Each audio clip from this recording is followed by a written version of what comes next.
Everyone talks about raising your vibration like it's the answer to everything. Think positive, meditate more, cut out negativity, and eventually you'll vibrate at some higher frequency where life becomes effortless and beautiful and everything just flows. But Carl Jung would have looked at that advice and told you something uncomfortable. He would have told you that most people chasing a higher vibration are running from the exact thing that would actually raise it. And the people who genuinely shift into a different psychological frequency don't experience what the spiritual marketplace promised them. They experience something far stranger, far more disorienting, and far more powerful than anything a vision board could prepare them for. Jung didn't use the language of vibration the way modern spirituality does, but he spent his entire career studying what happens when a person undergoes genuine psychological transformation. When someone integrates their shadow, confronts their unconscious patterns, and begins living from what he called the self rather than the ego. And what he documented in those patients wasn't bliss or flow or effortless abundance. It was a fundamental shift in how reality responded to them, as though the world itself recognized that something in them had changed and began rearranging accordingly.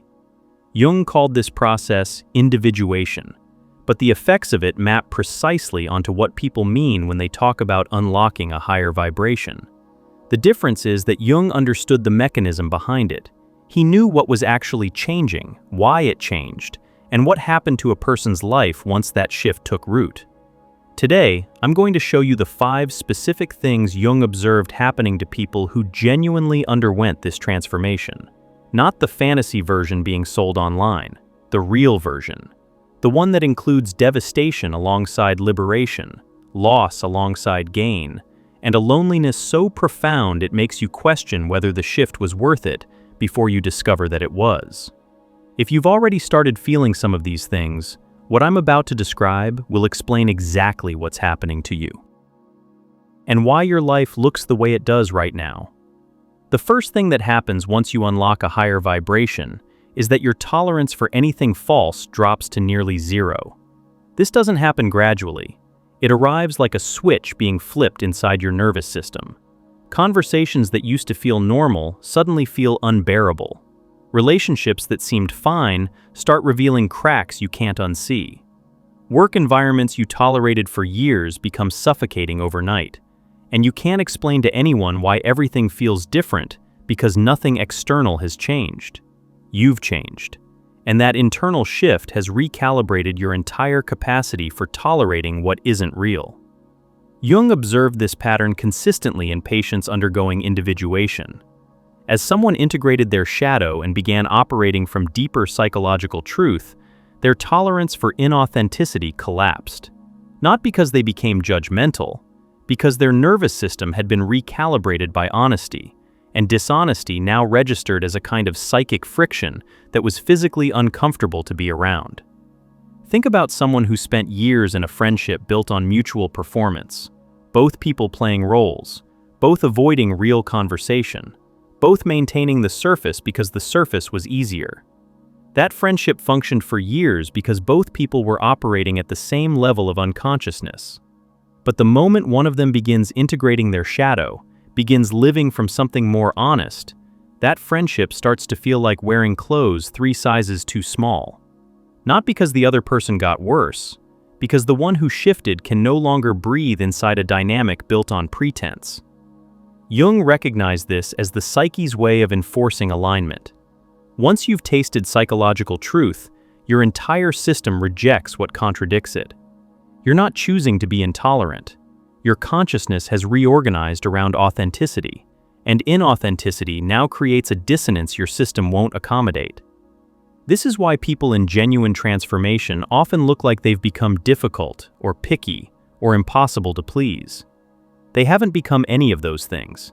They've simply stopped being able to tolerate what they used to survive inside of.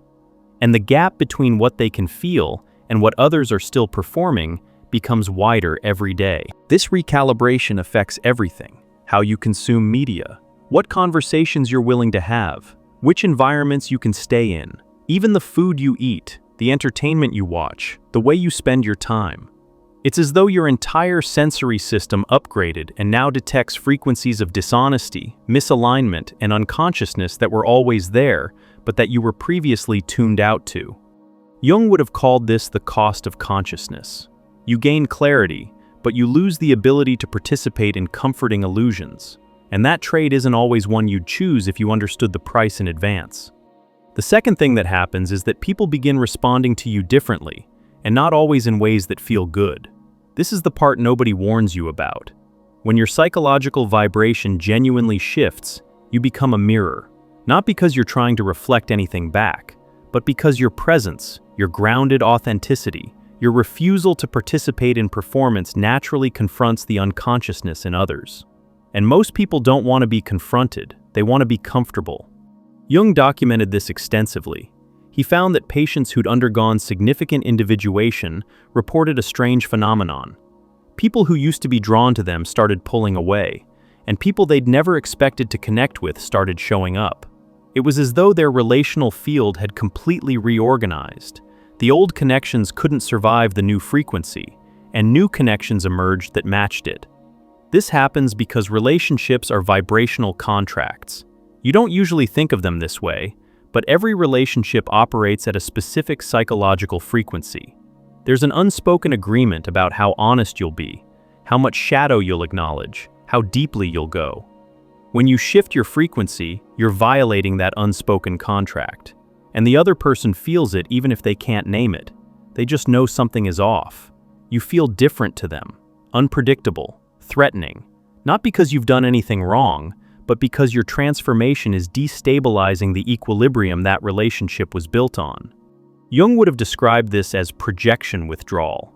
When you stop carrying other people's unconscious projections, when you stop playing the role they needed you to play, they lose something they depended on without knowing they depended on it. The friend who needed you to stay small so they could feel bigger. The partner who needed you to stay wounded so they could feel needed. The family member who needed you to stay compliant so they could avoid their own dysfunction. When you rise, you're not just changing yourself, you're removing yourself from a system that required your specific vibration to function. And here's what makes this so disorienting. The people leaving aren't always toxic. Some of them are genuinely good people who simply can't match your new frequency. The friendship was real, the love was real, but it existed in a container built for who you both used to be. And now that you've outgrown that container, the relationship can't stretch with you. Not because anyone failed, but because growth isn't always mutual. And when it isn't, the bond quietly dies even while both people are still alive and still care about each other. This relational reorganization was one of the most painful parts of genuine transformation. Because you're not just losing people, you're losing the version of yourself that those people knew and loved. And grieving both simultaneously, the relationships and the identity, creates a specific kind of sorrow that most people interpret as something going wrong, when it's actually evidence that something is going profoundly right. The third thing that happens once you unlock a higher vibration is that your relationship with solitude fundamentally transforms. Before the shift, being alone might have felt like punishment, like evidence that something was wrong with you. Like loneliness that needed to be cured by filling your life with people and noise and distraction. But after the shift, solitude stops being empty and starts being full. Not just tolerable, essential. Like oxygen your psyche needs to function at this new level. Jung placed enormous significance on this transformation. He believed that the capacity to be genuinely alone, without distraction, without performance, without needing external validation to feel real, was one of the clearest indicators that someone had begun individuating in earnest. Because as long as you need others to confirm your existence, you're still operating from the ego's dependency on reflection. You still need the mirror of other people to know who you are. But when individuation takes hold, when you begin operating from the self, you carry your own center of gravity. And solitude becomes the space where that center of gravity strengthens. Think about what happens when someone who's always been surrounded by people suddenly craves being alone. Everyone panics. Are you depressed? Are you isolating? Is something wrong? Because our culture pathologizes solitude. It treats the desire to be alone as a symptom rather than recognizing it for what it often is. which is a sign that the psyche is reorganizing and needs space to do so without interference. Jung himself went through a period he documented in The Red Book, where he withdrew significantly from social life to do his deepest psychological work. He understood from personal experience that certain levels of transformation require solitude, not because you're running from people, but because the inner work happening is so demanding that social performance becomes impossible. You can't simultaneously reconstruct your psychological foundation and maintain the appearances that social life requires. Something has to give.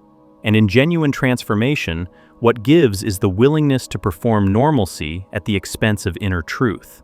What emerges on the other side of this solitude phase isn't isolation, it's selectivity.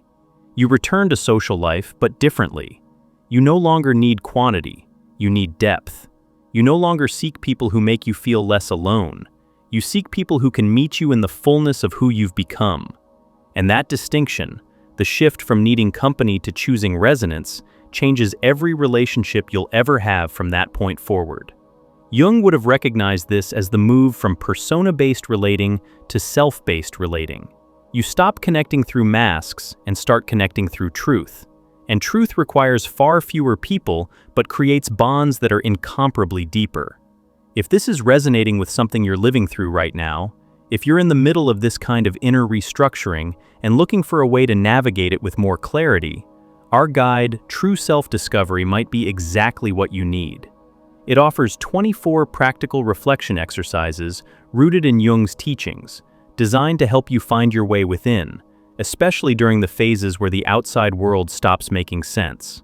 Click below to get True Self-Discovery. The fourth thing that happens once you unlock a higher vibration is that your past starts revisiting you in ways you didn't expect.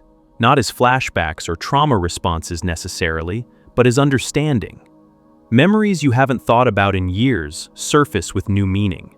Patterns you couldn't see when you were living inside them become visible from your new vantage point. People who hurt you start making psychological sense, not in a way that excuses what they did, but in a way that strips the confusion from the wound and leaves only the clean truth of what happened and why. Jung would have called this the constellation of unconscious material.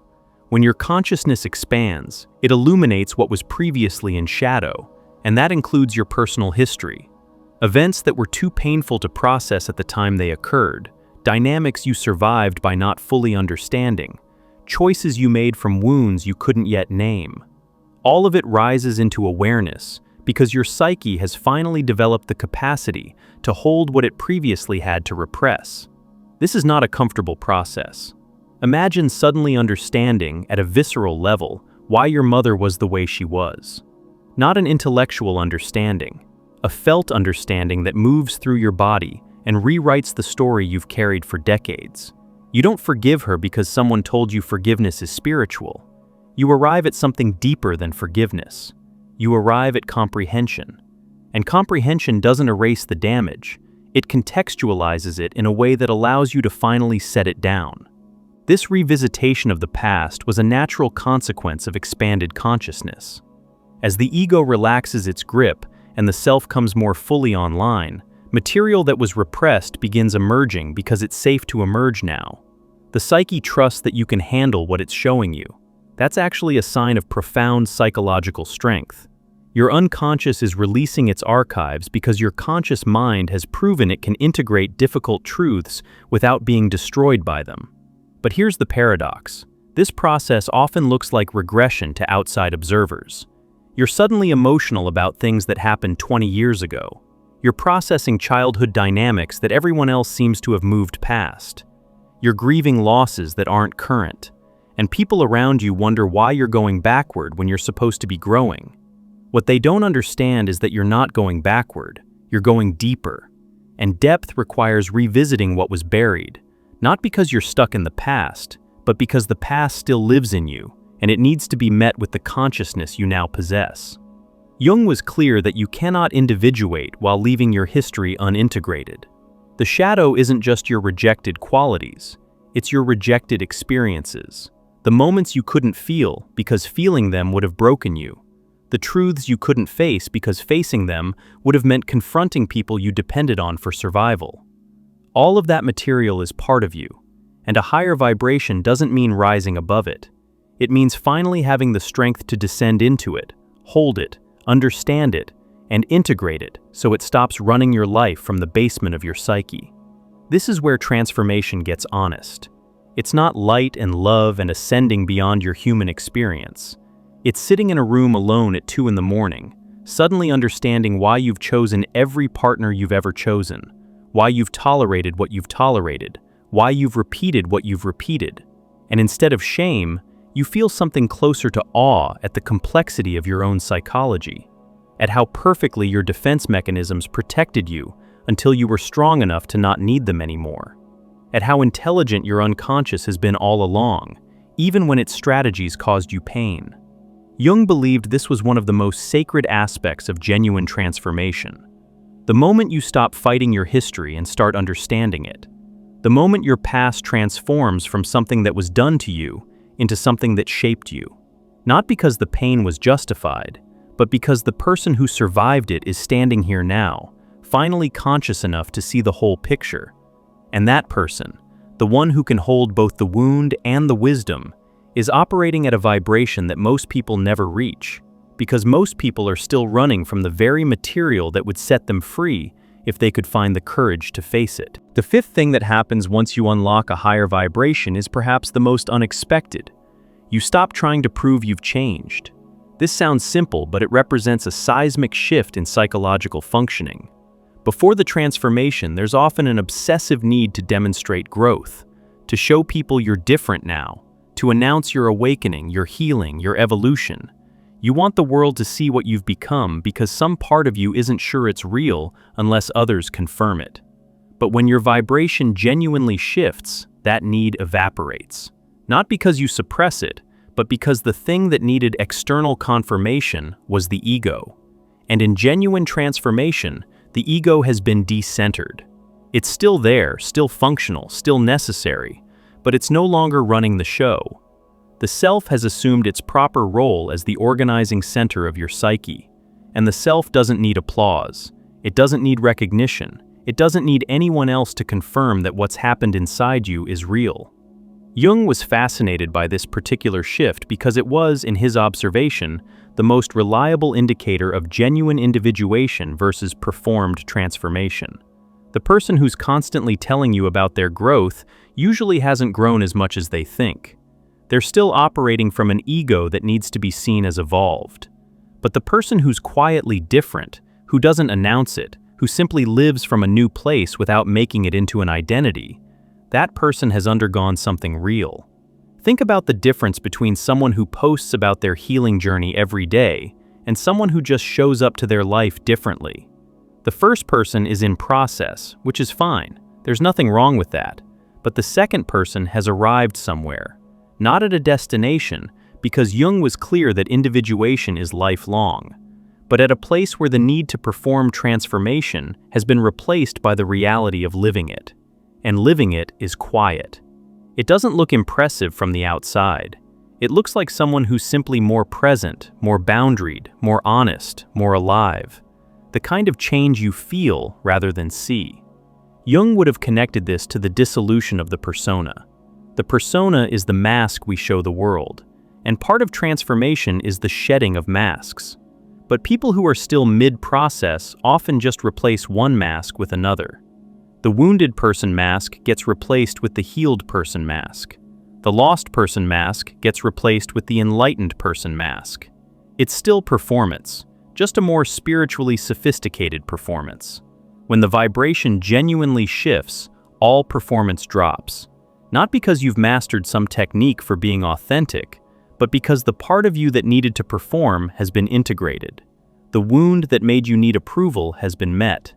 The fear that made you need recognition has been faced. And without those drivers, performance simply loses its purpose.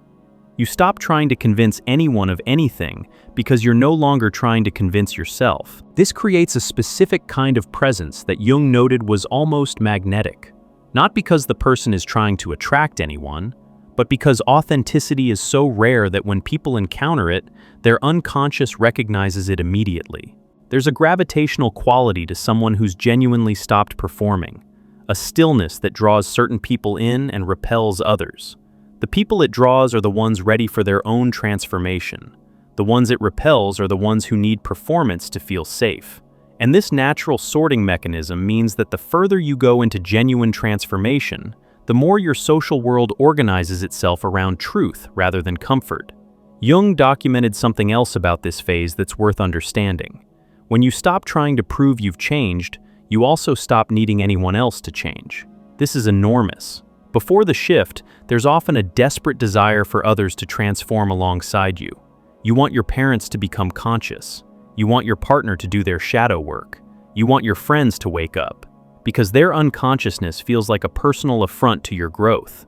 But when your vibration genuinely stabilizes at this new level, that desperation dissolves.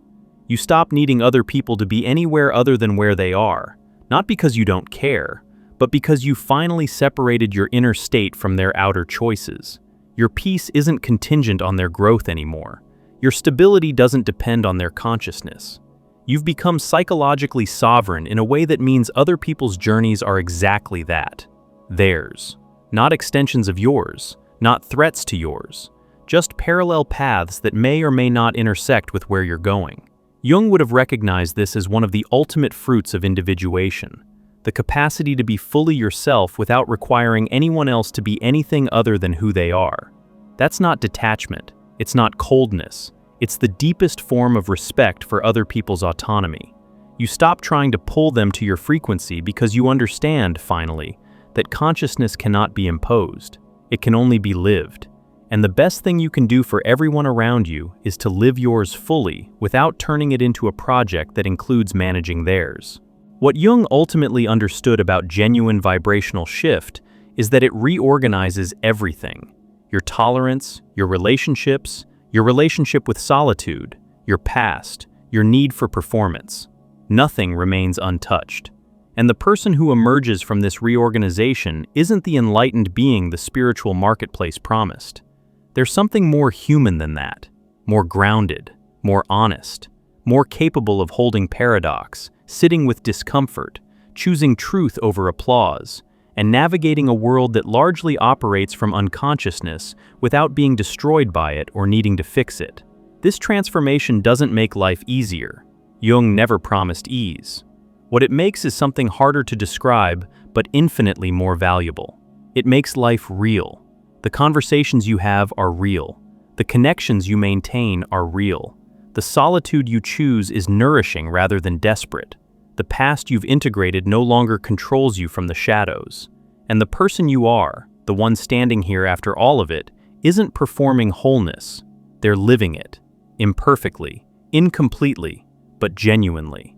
That's what a higher vibration actually means in Jungian terms. Not floating above your humanity, landing inside it, fully, with all the mess and beauty and contradiction that entails. Jung spent his life showing people that the path isn't up and out, it's down and through the shadow, through the pain, through the solitude and the loss, and the terrifying honesty of seeing yourself clearly. And what waits on the other side of that descent isn't transcendence, it's integration. The kind of wholeness that doesn't need a label or a stage or an audience. The kind that just lives, quietly, powerfully, without apology. If you're feeling these shifts but haven't had a framework to understand them, if you've been looking for a way to meet yourself in the middle of everything that's changing, our guide, True Self-Discovery, might be the companion you need right now. 24 reflection exercises rooted in Jung's teachings, built for exactly this kind of moment. Click below to get True Self-Discovery.